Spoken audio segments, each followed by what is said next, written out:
You know, for as much as money and time and effort LinkedIn has put into this whole do a LinkedIn Live, they make it so hard. Oh my goodness, they make it so complicated. And okay, now with your left hand, type the following command while your other hand is tapping your head. It's like, And what the? hold your It's nuts. and rub your belly too. Let's do Exactly. it. I only have two hands. How am I going to type and do all this stuff at the same time? Anyway, this is technology, and it's bringing this particular picture, video, audio to you live from wherever the heck it is we are to wherever the heck it is you are. And thank you for being here. Thank you for hanging out with us. We're going to do something different. We're not going to do a standard webinar because everybody knows webinars are code for get your pillow. It's time to go eat some lunch and snooze and do whatever. This ain't going to be that. This is a whole different thing. And so what I've tried to do is get a bunch of incredibly smart, independent, wonderful, independent thinkers, perhaps like Rocky, and perhaps like a whole lot like Rocky this time. We got Torrin Ellis coming. We got Mike Vendito. We got Brian Fink. We got some amazing, amazing people. But Rocky was the sucker who said yes first. And so she is the guinea pig for this particular machine. So I'm so thrilled to introduce you. If you don't know Rocky, what the hell? What the hell is the only thing I can say. Rocky is the CEO of Diverseology, and she is the chief people officer of Textio, which is a pretty cool tech company. I'm sure you know it. We all know it. Everybody knows Textio. And we're going to do 2 dueling TED Talks, 20 minutes tops. So there's not enough time for you to get bored. There's not enough time. So Rocky's going to take the stage now. She's doing that fun thing where she's making faces and pretending she can't talk and no one can hear her. She's doing the silent thing. So I'm going to step back and hand Rocky the floor. Rocky, take it away. James Ellis. So first of all, you call, I answer. So I will always be your guinea pig. You call, I answer. And I can't wait to test out this format. You've got amazing people coming on, and I'm so excited to be here. And thanks for the intro. And you know what? I think I'm going to start today with something about someone you said, because they were a catalyst for what I'm doing now. And I think in a world today where we are feeling friction and we're feeling a little lost and scattered, it's good to talk about how we connect. So we connect, and then here we are, right? You mentioned Torrin Ellis, who, if y'all don't know Torrin Ellis, again, don't know what you're doing, check him out.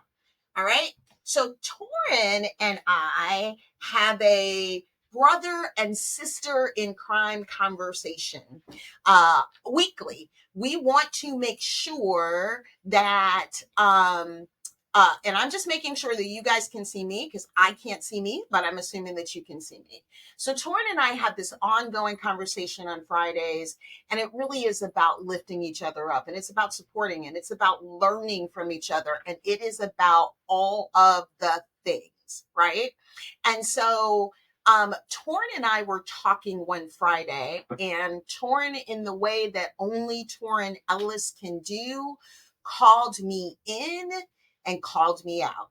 Torrin said, Rocky, we need to hear more from you. We need to see more video from you when you are not facilitating a conversation or you're not leading a panel. We need your voice. And this is about the look I had on my face. But sometimes we need challenging times so that we can rise to the challenge and rise to the occasion. And so one of the things that I am very purposeful about is when I talk, I want to have something to say. I want to have something that has value to you all. And the challenge that I've been facing, I don't know if y'all have heard, but DEI, diversity, equity, inclusion, belonging, accessibility has been weaponized. We've got executive orders coming out. We've got companies that are afraid to do things. We've got things going on in the world that really shouldn't be going on. And so at the same time that Torrin delivered that challenge to me, I had been wondering, how do I recalibrate? Diverseology had been built because we wanted to build more high-performing, inclusive, and engaged workplaces for people. We wanted to talk about how people really worked together and understood their differences. And we couldn't do that. We're in this locked situation where our offerings had just been sidelined and weaponized with the whole narrative that we're putting out for DEI. And let me tell y'all, it is a bit of a narrative. Because when I talk to companies, companies are saying, we still realize how important this is. We still want to do the right things. We still want to do the work. And so now I'm a little bit confused. What's going on in the world? People can't do what they want to do because they're scared. They're scared of executive orders. They're scared to lose their funding. They're scared to lose all of the things that actually make their business thrive. There is no DEI programming. There is no DEI initiatives if there is no revenue coming in. And so companies are facing these challenges, and yet they are really clear on how important inclusion and belonging is. At the same time, we've got another challenge going on in the world. Look, we've got virtual and hybrid work going on, and people aren't connecting in the way that they used to. We've got lack of trust going on in organizations. We've all had to do layoffs. We've all have AI that's coming in, and employees are just not trusting the way they used to. And they're not learning how to engage with each other. And so, how do I make this all happen? And it comes back to something that a friend of James and I also said on one of our conferences, the incredible John Graham Jr. And John had said a year before all of this blew up, hey, if you want to talk to me about DEI, I'm not interested. But if you want to talk about humanity practices, you can give me a call. That moment changed me. And so these moments finally came together. And I kid you all not, for 3 days, I was whiteboarding and researching and ideating and moving things around and trying to figure out how all of these different pieces of the puzzle came together. And now I am so excited for what's next. So let's take a step back. Diversity, equity, inclusion, and belonging has always been simply about this. Can we build worlds of work where it's not so damn hard for you to show up at work and be yourself and be successful? Can we do that? Can we treat each other like human beings? Do we need huge programs and practices and policies, etc., that are now being sidelined and challenged? But hasn't being treating each other like human beings really been in the day-to-day small actions? Hasn't it been in the small behavior changes that we make? And so this has really created a pivot for me that I feel passionate about deep down in my soul. And so we're building something really new. And what I'm hoping is innovative. And I'm excited to share it with you because it's really all about humanity. Because when humanity breaks down at work, so does performance. So does everything else. And we wanted to figure out a way to help people be more engaged, to learn to trust the people that they work with, to be able to show up at work. And look, y'all, I don't believe in bringing your whole self to work. There's some parts of you all that need to stay at home. But my friend Amira Barger says this: bring your chosen self to work. I like bringing your authentic self to work. But you know what? Having to hide and code switch and not worry and do the politics when you don't understand them and all those things is exhausting, and it takes away from building relationships and building success. And so what if we're all treating each other in a way that we don't feel like that has to be done? So I'm building an ecosystem, and I'm so excited about it, called the Humanity Practice. And I want to give out a shout to one of my partners in crime who's leading to this content and this development, Stacey A. Gordon. If you all don't know who Stacey A. Gordon is, again, where are you? Stacy is a LinkedIn learning expert. She's been doing LinkedIn learning for 10 years. Stacy wrote the book Unbiased. And I'm so glad to be doing some of this humanity practice work with her. And here's what we're building. Number one, stay tuned. The first thing that's coming out is our book, my book. Stacy will be writing the foreword, and it's called Becoming a Humanity Practitioner. How do you change the world of work? One story, one conversation, one action at a time. And look, this sounds, somebody might be going, oh, humanity practitioner, that sounds a little bit fluffy, blah, blah, blah, blah, blah. Absolutely not. This is research-based insights, stories, practical tools, and the book will help guide you through 7 core competencies from emotional intelligence, which if you hear my dog barking, you will know he is not exhibiting it right now because he would know that I'm talking to you all and he would shut up. From there, all the way to inclusive decision making. It helps you tackle the real workplace pains and communication breakdowns in simple, pragmatic ways. And so we're planning on the book coming out in November because I believe that practicing culture is a collective responsibility. It is not the responsibility of the CEO. It's not the responsibility of the HR person. It's not the responsibility of the DEI person only. It's a collective responsibility, but nobody has ever taught us what we're supposed to do.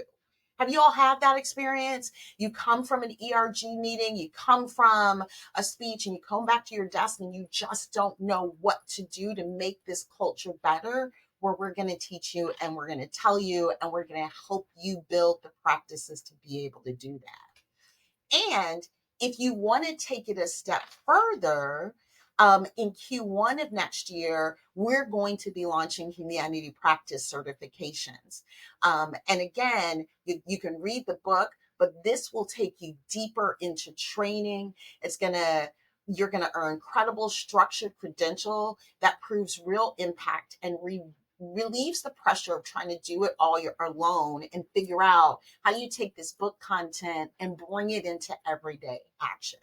So we've got the book and we've got the certifications coming for individuals who really want to make workplaces work, to make workplaces more human, right? That's what we really want you to be able to do. Okay? And so here's where companies come into play. How do you know if you are running a human-centered organization? You may get some indicators from your engagement survey, but are they asking the right questions? And so we'll be launching in November, currently in beta. So if you're interested, let us know. The Humanity Practice Index. And the Humanity Practice Index looks across 7 dimensions of humanity at work: communication, trust, engagement, inclusion and belonging, psychological safety, well-being and resistance, and organizational support.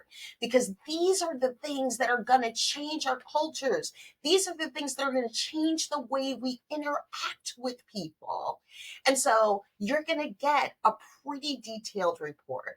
For each one of those dimensions, we give you 5 indicators. We tell you how to rank. We give you actionable steps that you can take to work on those areas, right? Wouldn't you love to have that kind of roadmap that's specifically about humanity? How are my people engaging? How can I build more trust? Because this is how we build inclusive, high-performing workplaces. And then you talk about build. So if you now know what the competencies are and you're certified and you know where your organization ranks, what do I do next, Rocky? How do we bring this into life?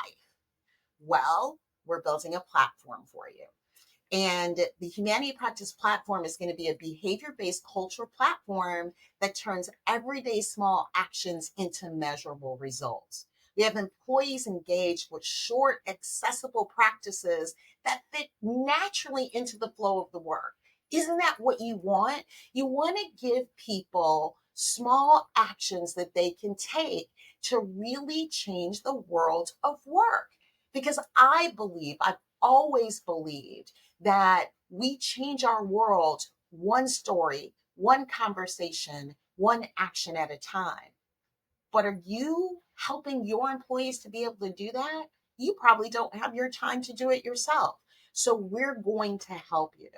So we're building this ecosystem that defines the competencies. It's going to give you the index on where to focus. The certifications will help you build capability, and the platform embeds it daily.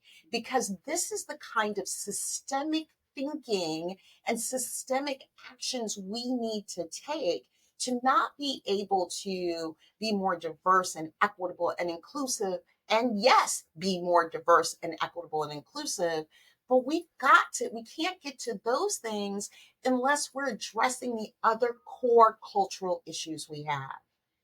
Are people engaging with each other? Do they know how to have conversations? Do we know how to deal with conflict? Do we treat other people with respect? Do we do the simple things in the small moments? Do we even know what those things mean?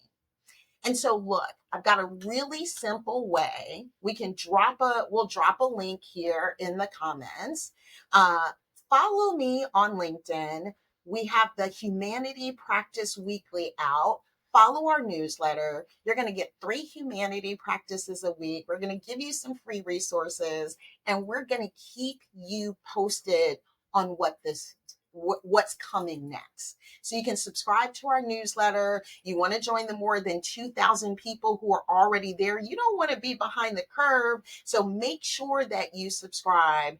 And I have to tell you, the biggest part of all of this, the thing that I want you to walk away from today, is that you can change your worlds of work one story, one conversation, one action at a time. And so I want to go back to where I started in the beginning.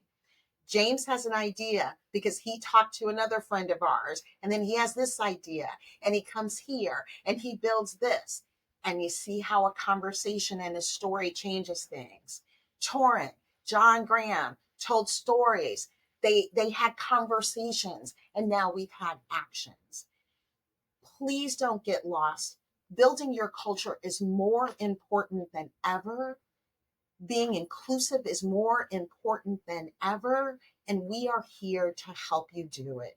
And it doesn't take big budgets, it doesn't take big strategy, although all of those things are very helpful.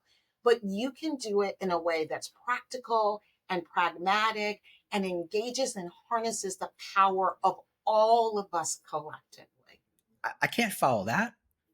What?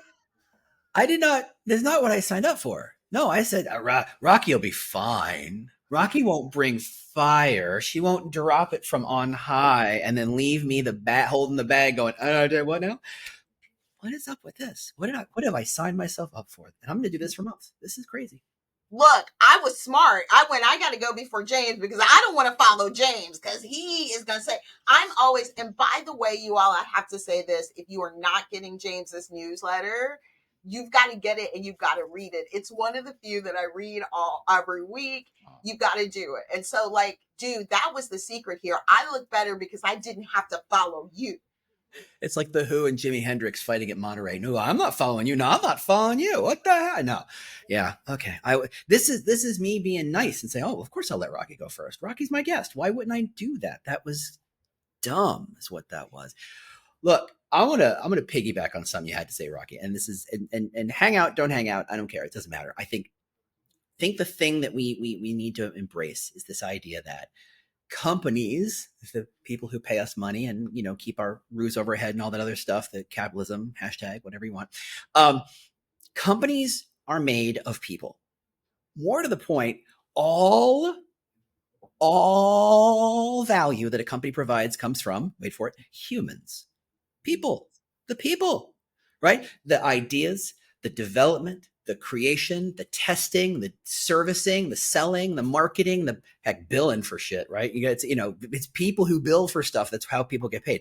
It's all about people. And so if you're talking to a business leader who's trying to, and this is, by the way, all of them, trying to figure out how to grow their business, wouldn't it be safe to say that the fastest way to grow your business, a thing devised completely of people, is to get better people, is to help your people work better together, is to help your people understand how they can be the most so they can bring the heat every single day? That's really what we're talking about here. Look, owning my demographic, yada, yada, yada. That's my takeaway, right? I get DEI, I embrace DEI, but also in a weird way, I don't benefit, but I absolutely do benefit from DEI. And I don't want to get into the nuts and bolts of that, but the truth is it's about people. Every single person who brings it should have a chance to be able to bring it. And that's what this is about, because that's the only way companies grow. It has always been about the people. And it has always been about that. And, it's one of the reasons why I talk about it's about building, yes, engaged and inclusive, but high performing organizations. If you are not creating cultures that allow your people to be their best, to interact their best, to do all of that, then you're missing out on your competitive advantage. Yeah. And I'm really excited because the two worlds that I get to work in intersect. At Textio, I'm working on a new product that we're building that will help you get better people. And then on my humanity practice side, I help you keep those people. And so life is really good right now. So I want to address a DEI question. I know it's something that comes up. If it doesn't come up, it's got to be in people's heads, right? And, we travel in similar circles, but we don't always travel in similar circles. So we hear different things. And I think there's this, we put this thing on DEI that says it makes things soft. It makes things easy. And then, you get a bunch of white guys together. Well, when I was young, it wasn't that hard. It wasn't that easy. We had to do it the hard way. You're like, really? Really? You were competing against all those women and all those black people and all those brown people and all those everybody else people? No, you weren't. You were competing with a bunch of white guys because that's all who were allowed to play the game, right? It's like, imagine playing football or basketball with just white people. It's not the same game, man. It's not the same game. And I'm not saying that's a bad game or a good game. I'm just saying it's not the same. And I'd like to think of Sam Farber, who in 1990 had a mom who had arthritis in her hand. He said, gosh, these can openers. And if you remember can openers from the 80s and 90s, they might as well have been made of razor handles, right? They were just like, hey, I want to just dig into your flesh. Please, I want to make this hurt. And he says, well, what if I just why are these handles so bad? What if I wrapped them in foam and plastic and made them easier to use? And it was for his mom. He was serving an audience that needed help. Now, please go into your own kitchen, able-bodied, healthy, strong person that you are. Do you have a bunch of OXO products in your house? I bet you do. And I bet you reach for them because they're easier to use. They're nicer. They feel good in your hand. This is thinking that says, if we serve those who are least served, least represented, least thought about, the ones who need the most support, yes, we're helping them. Aren't we also helping ourselves? Aren't we making the world a little better for ourselves and people who are our families and friends? Isn't that what the game is? And so when I think about employer brand, that's where I go. I think about this idea of, if we tell the story about who we are and how we're doing it, we're bringing that OXO, let's make the grips softer and easier and better to use, to what is classically deeply boring, deeply dry, deeply I don't care business communication, and saying, whoa, it's a business filled with people. Why are you talking to them like they're robots? That's not what the game is. The game is to say, how do we bring our humanity to this? Then employer branding is all about humanity. And I think it gets a knock because it's employer branding, it's corporate comms, blah, blah. And I get that. I see where you're coming from. But the truth is, you're trying to appeal to humans about things that humans care about, because when you connect with people, they understand what they're going to get. They understand what the expectations are. They understand what they're walking into. They're more inclined to say yes. They're more inclined to say, I get what this is about. I'm aligned. I can see how I can create value. And that's the full game. Everything is about value creation. And everything a company should do, and everything a company generally is supposed to do, is about value creation. And one of the ways you create value is to level up your people. You make your people work better together. You bring in people, as people leave, you bring in better people. You update them, upgrade them, however you want to say that. It's a weird language there, but thank you. Rocky gave me the pass. I love it. I got the pass, folks. I got Rocket. Hey, I'll take it. I'm going to run with that. Upgrade your people. make your people better, make each person who comes in better than the person who walked out, and your company gets better. That's what the game is. So I'm in the process where Rocky is in the process of building the humanity practice, which I love the idea of. And have you read the Seth Godin book, The Practice? No, I haven't. Must read. It's about the creativity practice, but yeah, love it. And I'm not just saying that because he has a similar sense of glasses and headwear or haircut. There is a thing I'm putting together, which is my next book, which I think this is the fourth time I started to write this thing, but I mean it this time. This is real. I'm now almost 20,000 words in. And one of the ideas I have is this idea of there are 4 transitions that talent acquisition has to go through to get to creating the value they want to make. I'm not going to go through all. I mean, I'll list them. I'll tell you what they are. I'm not keeping secrets here. The first is we got to stop thinking about job boards and start thinking about pipeline, right? Job boards are all about bullets. Pipelines are about relationships. Could not be more human than that. Simple as that. Simple as that. And you build systems around that to make those pipelines easier. And I know when I say pipelines, there are plenty of professionals who go, oh God, pipelines. Oh God, that's horrible. That's so much work. It's like, yeah, if you use job board thinking and processes and tools and apply it to pipeline, yeah, it's hard. It's like saying, I got this hammer. Where's the screw? What the hell you think's going to happen, folks? If you rethink your process and rethink your systems and rethink your strategies, pipelines is way, way, way, way more effective and faster and all this other wonderful stuff. 2, you got to stop thinking in transactions and start thinking in systems.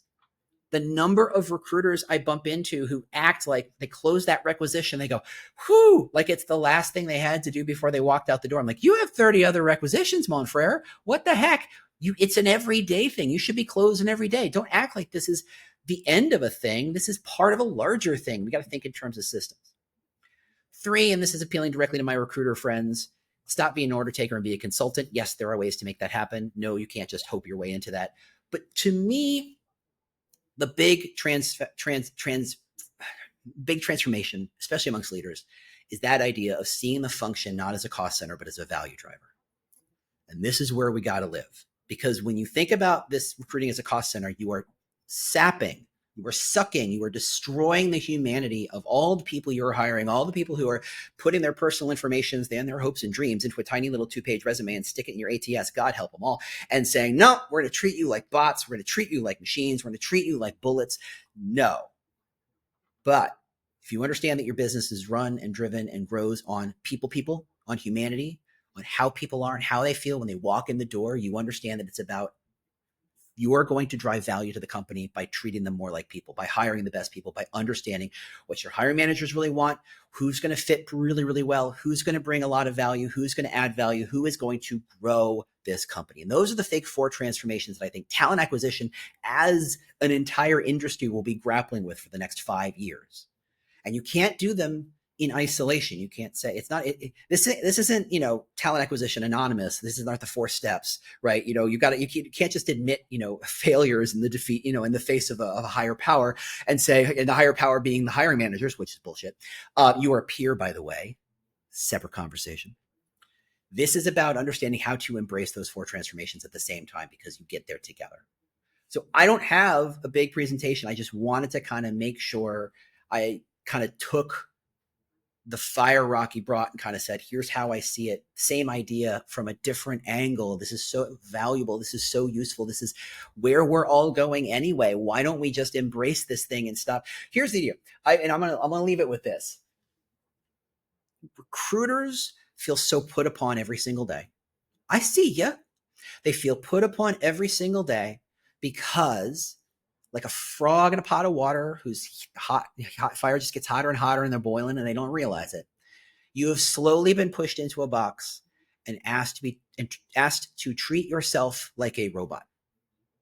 You have been asked to turn everything into a bot, yourself included. That is, there is an exact right way to write a job posting. Legal won't let me change that. HR won't let me change that. No, legal don't care. Legal don't care. Legal got way bigger fish to fry than you. Legal don't care. HR has all the opinions it wants. Good for them. And that's not their job.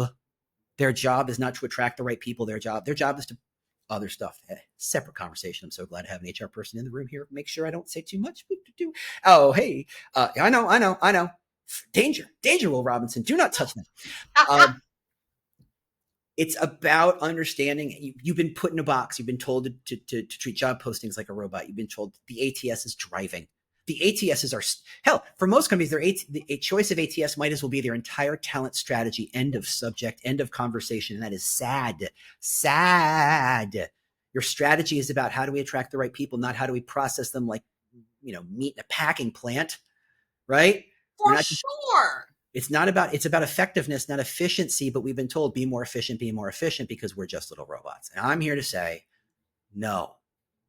The 4 transformations, this idea of how we grow companies and thinking about everything we do in terms of that we're here to grow companies is how we break out of it. And I think this idea of humanity, if this is the lightning bolt, if this is the moment where the epiphany you have to go, I have been treated like a robot. I have been forced into this box of being told to do exactly a certain way, that I'm here to process these bullets and call people, and I got to do it a different way. Then this is your moment. Then this is the burning bush. This is the spark from on high. Call it what you will. If this is your epiphany, own it, take it, run. And I'm going to tell you right now, what you're going to see over the next couple months, this weird little project of mine, not just Rocky's kicking the door down, is that this is what this is all about. You're surrounded by people who want you to embrace the humanity, who want you to embrace this growth, who want you to grow businesses. You are surrounded by these people, even though every day you think you're not, you in fact are.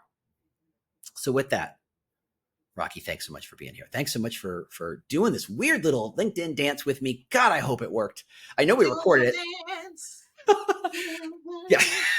Do some HR. Yeah. Yeah, that second line is do a little HR, right? Yeah. Okay. Yeah. Rocky, Diverseology.io, correct? Yes. Is that right? Okay. Yes. Go check it out. First off, if you're not subscribed to and following Rocky, she does great videos every couple of days, every week or so. They're fantastic. They look a lot like what you're seeing right here. I do a bunch of newsletters, so if you want to check out my LinkedIn, I video, I do stuff. I'm a loudmouth. I talk a lot. I do a lot. It's a lot to follow. I apologize to everybody. Find me. Otherwise, I'm employerbrandlabs.com. And if you really think this employer brand thing is exciting, go to EB-AF. That's employer brand AF with a dash in it, .com. It's the world's largest repository of employer brand materials, content, education, all that good stuff so that you can get a little better. Raghi, I'm going to leave it to you to close us out, to give us final thoughts, to drop the mic on everybody as we close this out. Set us up for the next step. It's really simple. This is humanity in action. We always want to make it really complicated, right? We do. Well, what does that mean? And give me a blah, blah, blah, blah, blah, blah. This is humanity in action. And I'm going to go back to the thing that I say all the time. You, and you, and you have the ability to change the world. One story, one conversation, one action at a time. And I think we both hope that today we changed your world just a little bit with our stories and conversations. Exactly right. Rocky, thank you so much for being here. I appreciate you so much. I really do. Thanks everybody for showing up, for being here. And this is going to be on YouTube at some point. We'll put this in a spot where you can watch it again and share it if you need to, but hope this LinkedIn Live thing worked out for you. So we will see you next time in 2 weeks. 2 weeks. I'm doing the next one in 2 weeks. I've already forgotten who the next guest is. There's so many good ones, but I promise. They're all good. I've heard the list. Yeah. You want to come back. Yeah, exactly. Thanks, Rocky. Thanks everybody. And we'll see you in 2 weeks.